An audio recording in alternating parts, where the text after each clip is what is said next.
Hello, everyone. Welcome to our week 3 of our Get Healthy program, and congratulations on this week's success that you have had, Joanne, and also the people who are on the replay line. Joanne, I think that's great that you really focused on your activity this week. You did your 3 times your elliptical, you did your snow shoveling, and really you consistently sounds like you did the cardio activity that you needed to do. So that's great. So let's give you an applause. Yay! Thank you. And the Get Healthy program isn't just about weight loss. It's about becoming healthier, and becoming healthier is becoming more active. So Joanne, that's fantastic that you did the activity this week. I want to show you another success story of this woman who in 3 months really transformed. Look at this before and after in 3 months. And the side view is even more spectacular. Like you can really see she's lost the weight around her midsection. And when you reverse insulin resistance, the first place where the fat is released is around the mid area. So just stick with it, Joanne. Just stick with it. Those of you who are listening to the replay line, the weight will be released, the fat will be released in the areas it needs to go. That's amazing. Yeah. Also another success story is Len Bedard. He lost 10 pounds in his first 2 to 3 weeks. So he's feeling good. He's feeling like he can now hit the gym, and his focus this week is going to be exercise and making the time to exercise. And one tip that I found helpful is if you put it in your schedule. So if you have, like I have an old-fashioned day timer, but if you want to use your phone schedule, whatever schedule you use, schedule it. You'll have twice the success if you actually schedule it into your system. And I also found it helpful if you commit to taking a class. Like I've committed to going to yoga at least 2 to 3 times a week in Selkirk, which is a half an hour away from me, Selkirk to Beausejour. It's a half-hour drive. And I find the best time for me is to exercise in the morning.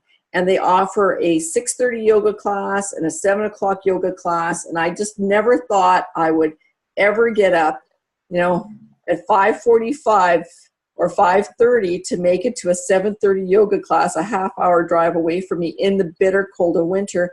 But I have, because I have to register that I'm going to attend. So the night before I said, okay, I'm going to register to take the 6:30 class. I set my alarm clock.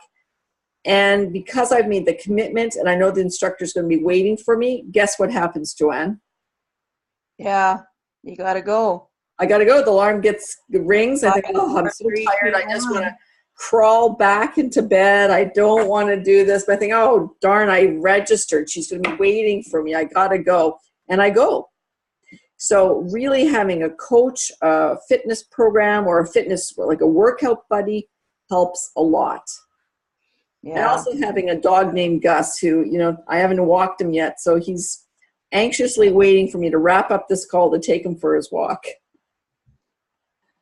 Yeah, that's what I need. I need to sign up for some classes or get a dog. We don't have a dog.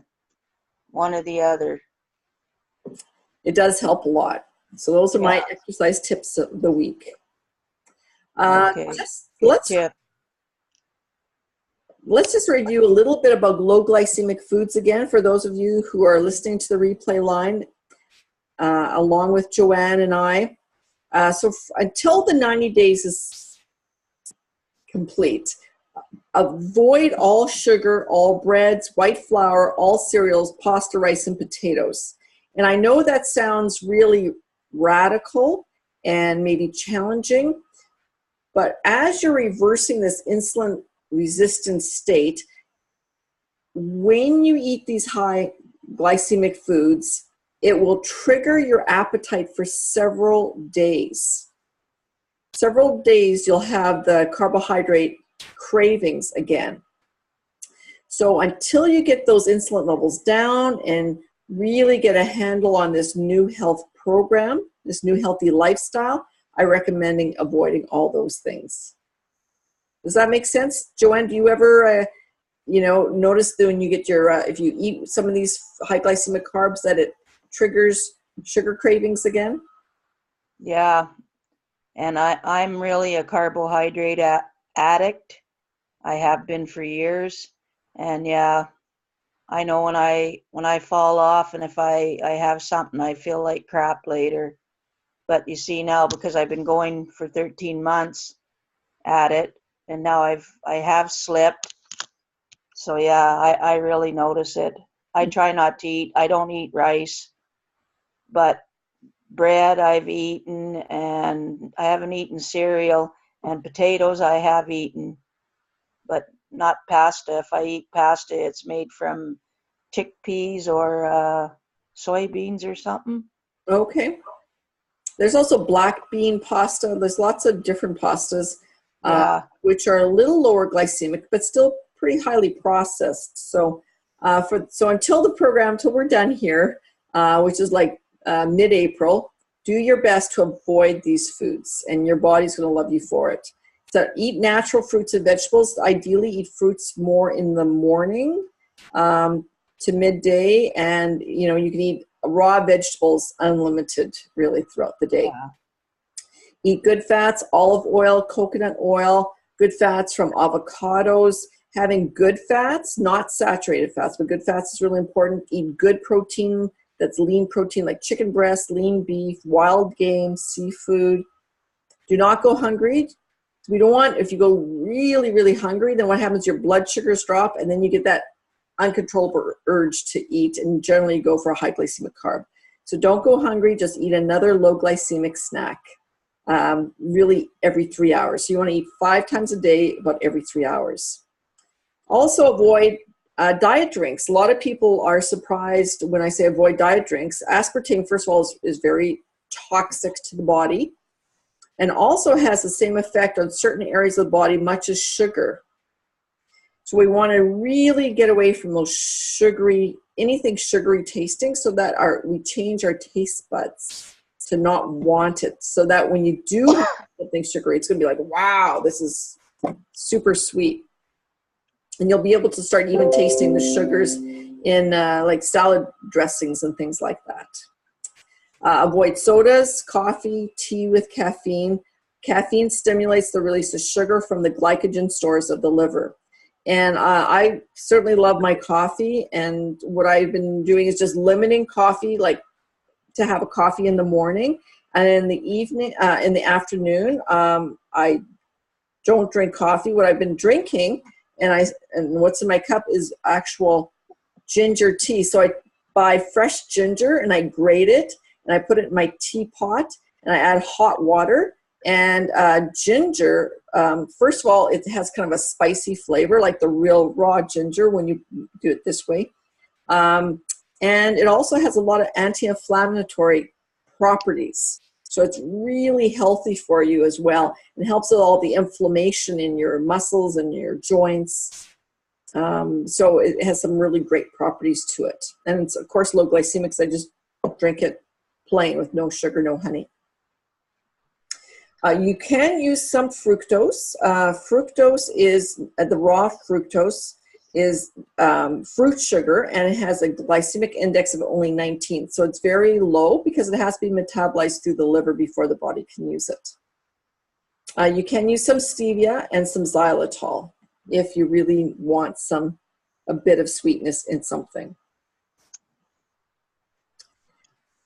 We're going to cover just a few basic digestive things for your health. Joanne, have you ever noticed that people eat too fast? Yeah, when you work for a day boss, you only get a certain amount of time to eat, so you have to eat fast. Yeah, people do eat fast. And the problem is, like, from here down, we don't have teeth. There's no teeth down here. So it's really, really, really important to chew your food like 20 bites at a time. And I watched my husband with a big takes a big bite and down. Like, did you even taste it? Do you have any idea how it tastes? 2 bites and down. Like, how does your stomach digest that? God, I don't know. That's what I was just about to say. You don't even taste your food when you eat it like that. Exactly. It reminds me of Gus. When you give him some, like a nice juicy piece of steak, he gulps it down in 2 bites and probably didn't even taste it, But we're not dogs, we're humans, and we really need to chew our food at least 20 bites. It's chew, chew, chew, chew, chew, chew. It's a long time. So it's kind of like you should drink your solids and eat your liquids. What that means is that you should chew your food so that it's really in tiny pieces and almost liquefied, because as you mix it with your saliva, you're already starting to break it down as part of the digestive process. And when you chew your food like this, you can actually really savor the flavor of the food that you're eating. Now, if you're starving hungry, like, it's going to be really tough to slow down. But if you're eating every 3 hours and really being conscious of your foods, focus on it, chew it, enjoy it, really enjoy the flavor. So that's one of the things. The other thing is eat fats and proteins with each meal and snack, because that's going to help slow down the digestion of that meal and snack. So instead of just an apple, you have an apple with 6 to 10 almonds. Or you have a pear with a soft piece of cheese the size of 4 dice together. Or one of those little Baby Bell cheeses. And the fat and the protein and the cheese or the nuts will slow down the digestion of your carbohydrate, like fruits. Otherwise, fruit's digested in 20 minutes and you're hungry again. Eat less. Reduce your portion size by 1/4. And I had a friend in Mexico. Her name's Marty. She was just a tiny little thing. I said, Marty, how do you, I hung out with her for a couple weeks. And what she did, she ordered whatever food she wanted to order. And she'd always ask for a to-go box before she started eating her food. And she'd take this to-go box, she'd split her meal in half, put half of it in the box, close the lid, and only would eat the half that was served to her. And she said, the other day, ate the other half. I thought, well, that was brilliant. What a simple idea. You're not wasting food. You're not overeating. And you can enjoy it for 2 days instead of 1. If you're going out with someone, you can always split your food with someone. Like if I'm with my daughter, Hope and I will split a meal. Sometimes I can convince my husband to split a meal as well. So it really does help if you reduce your portion size. Or if you're, another thing that happened, for my birthday years ago, my daughters gave me new dinner plates, but they were huge dinner plates. And I noticed that my husband and I were gaining weight. And then I realized, because we're using bigger dinner plates, we'd put more food on the dinner plate and eat it. So I said, okay, this is ridiculous. We're going to the lunch size plates. And it was a smaller plate, so you just put less food on it, and it looks like more. Yeah. So wake your stomach up, acid up before you eat by using lemon juice and warm water. And I'd recommend adding a teaspoon of apple cider vinegar to it. And you can have that instead of coffee in the morning. That's great. It really gets your digestive system working properly. Have you ever tried that, Joanne? Lemon juice, apple cider vinegar, and warm water?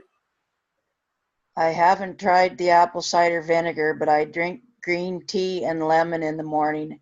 I have not had a cup of coffee for 13 months. Since I started last January, a year ago. Well, that's fantastic. Quit coffee cold turkey. You quit cold turkey? Coffee, yeah. Wow. Did you have a headache? Yeah, for about 10 days I felt like crap, but Suzanne said you'll get over it. Mm-hmm. So yeah, I drink green tea with not lemon juice, real lemon. I slice it up and put it in there, but I haven't tried the apple cider vinegar thing yet. Okay. Well, if you find the green tea and lemon juice is working for you, just stick with it. Because you're getting a little shot of caffeine, you're getting a lot of good antioxidants, and you're also waking up your stomach acid. So that's great. I drink that several times a day, like you say here, before meals. or I drink it after meals or whatever. I drink that like probably 3 times a day at least. Oh, good. Drink water between meals, not with meals. A lot of people often drink a lot of water with their meals. The problem with drinking too much, well, drinking water with your meals is that you're diluting the stomach acid. So it's really important not to have water or have very little. When I went to Saint Aviv, they only gave me enough water to swallow my nutritional supplements with the meals. Okay. And also increase fiber to ensure bowel evacuation. Yeah, the Fibergy is good for that. Yeah, that was a good tip that you shared with us last week about putting a little scoop of Fibergy in with your Nutrimeal. Yeah. Or in with your, sometimes I have a small portion of steel cut oats, not very much, but I'll put a whole handful of blueberries in there, and I'll put my Fibergy in with that porridge. It's also good. That's a great idea. Yeah. Mm-hmm. I'm learning these little tricks. I just make some up on my own, but it seems to work. No, I think that's great. I'm glad you're sharing them with us too. Yeah. So a little Fibergy with the oatmeal, the steel cut oats, and that really, I actually haven't made steel cut oats for a while. It's so cold. I should put some in my my crock pot overnight. How do you make your steel cut oats? I just have the quick ones that I just microwave and only takes about 3 minutes. But I should have the pure one. I don't eat them very often because I don't know. Is that classified a grain as part of the bread thing, or? Well, you know, if it's the instant oatmeal, yes, that's high glycemic. If it's the the old fashioned, you have to cook for 20 minutes, or the steel cut oats. The steel cut oats is really the best. It takes a long time to cook, and it's much more fibrous, and it takes a long time to digest.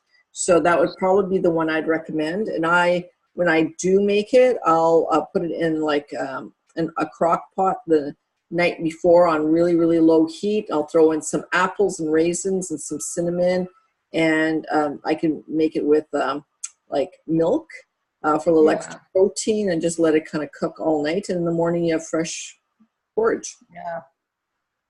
Yeah, It's good. Anyways, I throw my Fibergy in there. I'll just make a little bit, enough. Like I said last week, I take my Fibergy at night. I find the opposite of Adeline. If I take Fibergy during the day, I'm too bloated. Oh, okay. Well, that's why I don't take it in the daytime. I take mine at night. And it works for you.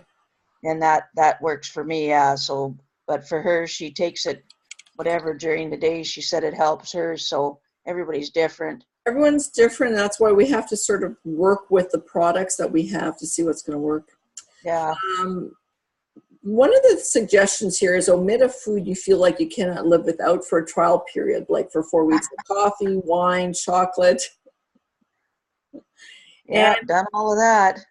And it sounds like you've omitted coffee for over a year, so good for you. I haven't had any wine either for over a year. None. Wow. None.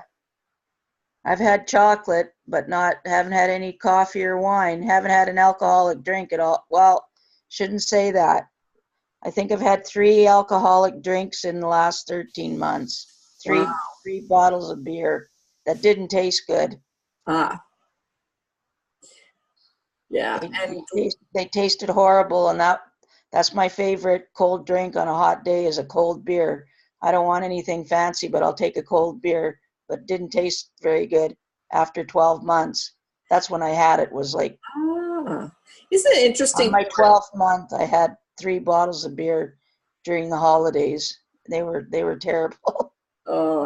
It's interesting how your taste buds will change when you get away from these foods, like the coffee, the wine, the chocolate, the beer, the sugars. Our taste buds will revert back to more what they should be, and then we'll be able to sense, like, know what's naturally what's good for us and what isn't. Like, my dog Gus, he knows what is not good for him. Like, he just knows it, he senses it. And we somehow get messed up as humans and eat a lot of things that really aren't good for us. So if we could break away from these for about 4 weeks, our taste buds will change. And then when we go back to it, we probably don't enjoy it as much, and maybe not at all in your case. So good for you, Joanne. That takes willpower. And now it seems like it's a new habit, that it's not a big deal at all for you to not be drinking coffee. That part isn't, but still the carbs, when I started again and I feel sick, like I notice a difference. I don't feel good when I eat the carbs, but I want to eat it. And I still don't feel good afterwards, but I still grab it. Yeah, it's just stupid. It's just plain mind games. Well, Got to get it out of my head. Yeah, and that's it. It does take. It's psychological, and we're going to talk about that in a minute. Yeah. If people do have irritated gut, aloe vera juice to start your day, it helps. I like my ginger tea because it's very good for the gut as well. It's important to eat in a calm state. If we're really angry, sometimes we'll attach that emotion to that food, and it could cause allergies. I'll give you an example. When I was in Mexico, I was seeing a health practitioner, and she had a client who every time he ate ice cream, he had a severe allergic reaction. And it only started when he was an adult. So after questioning and talking to him, what had happened is he was eating an ice cream as he was driving his car, and he got into an accident, and he connected the pain of the accident to the ice cream. And so every time he ate an ice cream, he relived the shock of the accident. And I know it sounds crazy, but this is how our unconscious mind works. So until she was able to disconnect the ice cream from the accident, he couldn't eat ice cream. And once she disconnected the two and broke the attachment, he was able to go back to eat ice cream again. Yeah. Isn't that a wild story? That is a wild story. And something similar happened to me as well. I know from my own personal experience, it's really important to not eat when you're really angry, really upset. Go for a healthy walk, do something else, but always eat in a calm state and thank the Lord for your food so that you have gratitude as you're eating it. Never look at TV or read while you're eating, because then you'll just be mindlessly eating or watching TV. And this is sometimes a problem for people when they watch TV in the evenings, is that they crave the chips and the popcorn and all this other stuff, and you can eat a whole bag without even realizing that you're eating. So again, it's be conscientious of when you are eating. Okay, what happened? I missed a slide. Oh, darn. I must have, just bear with me for a second. I have to okay, here we go. All right, so the last thing I wanted to cover is page 5 of our Get Healthy journal. So Joanne, have you written down your goals, your whys, and some of the obstacles? Yeah, I did, yeah. Okay, so it's really important to have a written goal. So if you don't have a written goal, you have nothing to work towards, and then kind of like any road will take you there. So writing down your personal healthy goal weight is step number 1. And then sort of figuring out how many weeks you have to achieve that, and sort of put a game plan of how much weight you should be losing per week, just so that you can wrap your head around, okay, I need to lose a pound a week or 2 pounds a week. And then write down your personal reasons why you want to achieve your goal. And the stronger the why, more success you will have. And that's what I'm finding, even with my husband.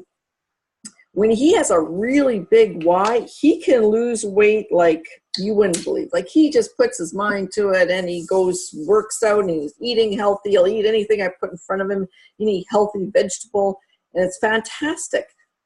But if he doesn't have a why, he just doesn't seem to get going. He does it for a day, and he falls off the next. So it's really important to have a big, big, big, big why, and fuel the why, and really get emotionally attached to, you know, what's at the end of the road. You know, why should you even do this? You know, is it going to be how you're going to look, how you feel? Is it going to be a upcoming wedding you want to look great for, or a class reunion, or like, what is fueling your determination? So Joanne, do you want to share with us what your why is, if you don't mind? Well, first of all, I've been type 2 diabetic for just over 20 years now, 20 years plus a couple of months. I also have high blood pressure. I've been overweight since I've been 12 years old. Now I'm 58 years old. So in the last 3 years, I have managed, that's before I started with USANA, of course. Last year alone, my 13 months with USANA, I managed to lose 40 pounds. Before that, just my diet and exercise of my own plan. I've managed to lose like 65 pounds in total in the last 3 years. So 40 of it in 1 year and the other 25 in 2 years. So I feel good about that, but I'm still overweight. I'm still type 2 diabetic. I still take medication. So my why is to lose 20 to 30 more pounds by the start of July this year, which is, I'm going to have to get flying if I'm going to meet that goal. But anyways, I need to get rid of my prescribed medication from my doctor and reverse my type 2 diabetes, and reverse my high blood pressure, to obtain a healthy lifestyle for myself for the rest of my life, and so that I can extend my life. Okay, so I heard just some of your languages, you need to, but that's not the same as I want to. No, yeah, I want to. Yeah, that's true. And I hear the plan and the goal, but I think you just touched a little bit on really what is the emotional why? Like, why? Like, some people are type 2 diabetic, they don't care, but they're fine with it. They go on living their life. But so why do you want to? Like, what is the emotional why? Well, my emotional why last year, 13 months ago, was because of my grandchildren, 7 of them. I Okay. want to extend my life so I can see them grow up and live their lives. This year, I still have that same why. I'd still like to see my grandchildren grow up, all 7 of them. Half of them are already almost grown. The other half are anywhere between 2 and 12 years old. So if I don't change my lifestyle to a healthy lifestyle, I'm not going to be able to see my youngest grandchildren grow up at all.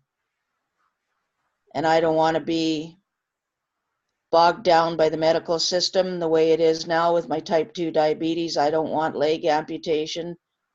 I don't want just to be bogged down in a hospital somewhere because of my type 2 diabetes. I've been playing with fire and death for the last 20 plus years, and I've gotten away with it so far. I don't know how much longer that I can get away with it. Okay. So now at 58 years old, well, last year at 57, the light finally came on, and I'm starting to realize now after age 12 to 57, what's that, 45 years? Mm-hmm. There's got to be a better way than what I was just tired of what I've been doing. Okay. I need to change my life. And And you want to, and you want to do this so you could see your grandkids, so you can live a long, healthy life to see them grow up. yeah. Well, that's good. So keep your why, when you feel like getting back to those carbohydrates and indulging, really remember your why. So get pictures of your why, put pictures of, and maybe you do have your grandkids, but do something that you see see the why. Why are you doing this? Why are you going through the the challenges of making these permanent lifestyle changes?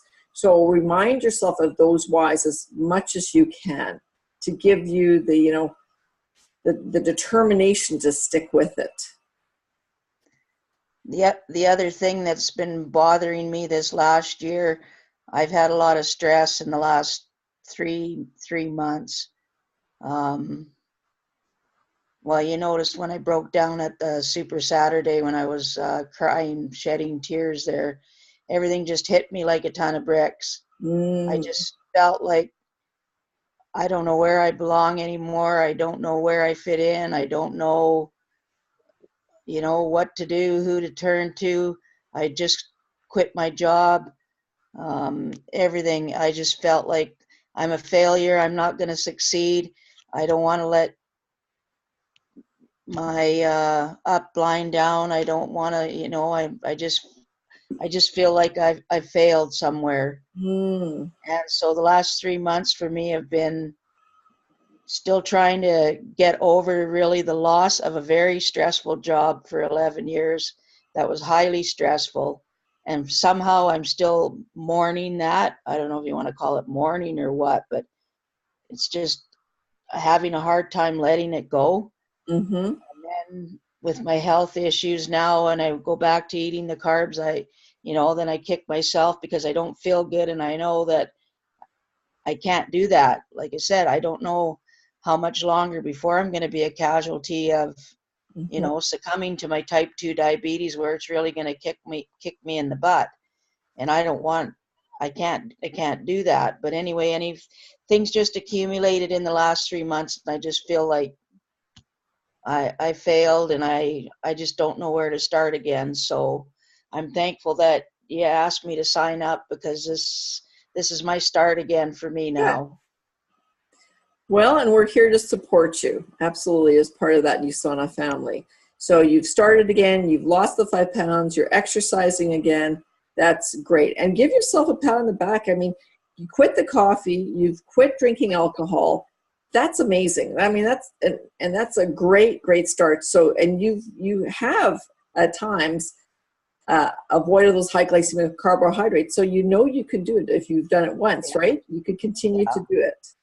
So every day, keep focused on why are you doing this, and keep focused on, your goals. Now, let go of that impossible thinking and impossibility thinking. There's obstacles that come up. There's a lot of, at this point, you know what you need to do.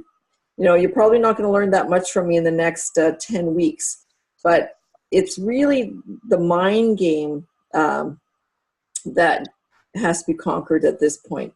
So I find it helpful if you write down the thoughts that come up, what could be sabotaging your success, identify those obstacles, and then write down a solution when they do come up. So what might be one obstacle that sabotages your success that happens consistently? Well, the one I mentioned already was the stress from my job. Like, okay, the last 11 years, I put my heart and soul into something that I was going to work at until I retired, until I was 65. I changed careers, and this was supposed to be my next career until I retired. So I feel like I've failed that alone, because it's not my next career until I retire. Now I'm on another career path. So you quit your job. Even though, have you found a different job? Oh yeah, I'm working at a different job. I got a different job. I'm working in the home care field now. But even though the job that I committed myself to until retirement, even though it caused me a high stress level for 11 years, I just can't seem to let that go. Like, I was told by the doctor, like, my coping mechanism is maxed out from this job. Like, you're going to have a nervous breakdown if you don't. Either you're going to have to take time off, or you're going to have to, quit this job and try and find something else. Or so is your new job now even more stressful than the other? No. Okay. No. There's there's very little stress on my new job now, Okay. because I just go to work and I work for myself, and I clock in and I clock out on my cell phone. I dictate notes that get sent to my boss on my cell phone. My boss is an hour away from me. So I just go to home care wherever she sends me, and as long as I show up and dictate my notes and send them back to her, and look after the client, that's my job. So it's better suited for me than the job I was doing. It's just that after I retired from my first career and then went to my second career, which, like I said, I thought I was going to do till I retired, didn't work out. So I'm still having a hard time letting that go. And then my health issues, that's getting back to the carbohydrate addict in me. I know I'm playing with fire and danger, and Mm-hmm. I know what I have to do. I know what needs to be done. It's just like it's a mindset reset, and let's do it and let's go. So when you're working through this, I guess this disappointment that the second career didn't work out, journaling your thoughts, expressing them, even just writing down your thoughts in a journal, often will help you work them through. Yeah. And Like it's I walked out quietly. I didn't even, like, I feel like writing letters to head office and blah, blah, blah. And then I think nobody's going to do anything anyway. So what's the point? So I just I just walked out nicely. I didn't even like raise a stink. I didn't even tell anybody. I just told my boss that here's my 2-week notice, and I don't want you to say anything to anybody, because I don't want to be harassed for the next 2 weeks that I'm here. I just want to do my work, and then when the 2 weeks is up, open the door and let me out. So that's how it happened. Nobody knew I was going until I was gone, except for the boss. Here's But a suggestion, and I just kind of cued into what you said. You feel like writing letters and expressing yourself, but you know that nothing's gonna be done. You know what I've heard in the past, what really helps release some of this negative energy is writing that letter, getting it out on paper, calling them every name in the book, or whatever you want to write. Write that letter, but instead of mailing it, take it and burn it.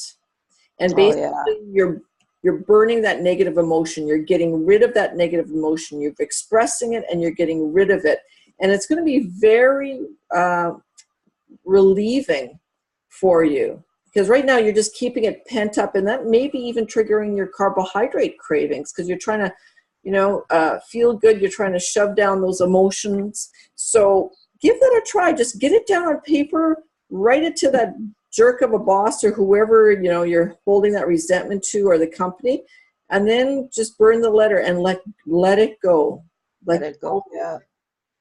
And just say to yourself, you're going to let it go. You're just going to release it. It's just going to, and you're going to feel so much lighter after you do that. That sounds like a good idea. Yeah.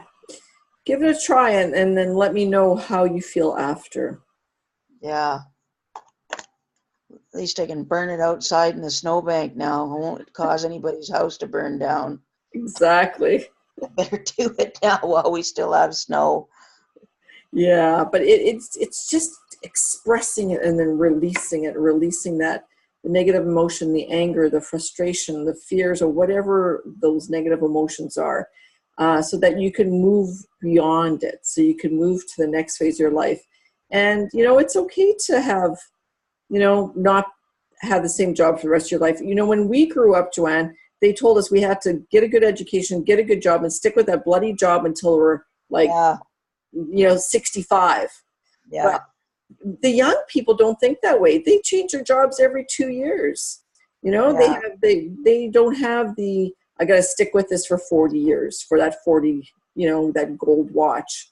So it's okay to reinvent yourself. Think about, some of these singers, how they reinvent themselves every 10 years, and they're 10 years and they have a new style and a new, a new philosophy. So we can reinvent ourselves. We can be yet a third person, have a third different type of career, and it's okay.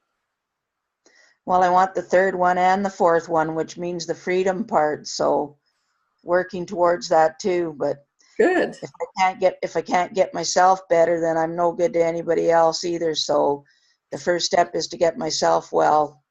Well, you've accomplished a lot, and think about where you've journeyed in the last, 11 months. 11. Think of how far you've come already, Joanne. And there's other people who are at that starting point where you were 11 years ago that you can help get to the point that you are now. Yeah, You know, that's true. a lot of times they'll look at someone who's super physically fit and say, "Oh, I can't ever be like that." But they can look at you and say, "Well, wow, you've lost what, 60 pounds? Well, I could do that." So you can help loads of people because you can relate to what they're going through, and Yeah. your success can inspire them, and your journey is going to inspire them. Yeah, that's what Suzanne keeps telling me. So I need to keep hearing it. I just got myself stuck in a rut from 3 months ago and I just can't seem to get myself out. But slowly, yeah, it'll be okay. It's going to be okay. Yeah, it's all going to work out. So this page is for you, letting go of impossibility thinking. Yeah. Well, I got 2 obstacles down. I got to fill the other 3, but I know what some of them are already anyway. So So just this a is, matter of writing them down and filling them in. yeah, and this is your homework for the week. And honestly, write those letters, burn those letters, release the energy. You're going to feel like $1,000,000 after. You're going to feel so much better, and it's going to help you take the brakes off. Right now you have the brakes on. It's going to help you Yeah. release those brakes, let go, so that you can really start flying with your health and with the freedom that you desire. I want that excitement back that I had a year ago. I had it in me. I need that back again. Well, I want it back again. I want that back again. That Good. that that excitement, and I was so excited and happy to start a new journey, and now I'm still happy and excited, but not like I was a year ago. But so I'm going to get that back. Well, and this is part of the process, connecting with us weekly, knowing that other people are going through this similar journey with you, knowing that, there are other people who care and who want to coach and mentor and help you. And so you're not in it alone.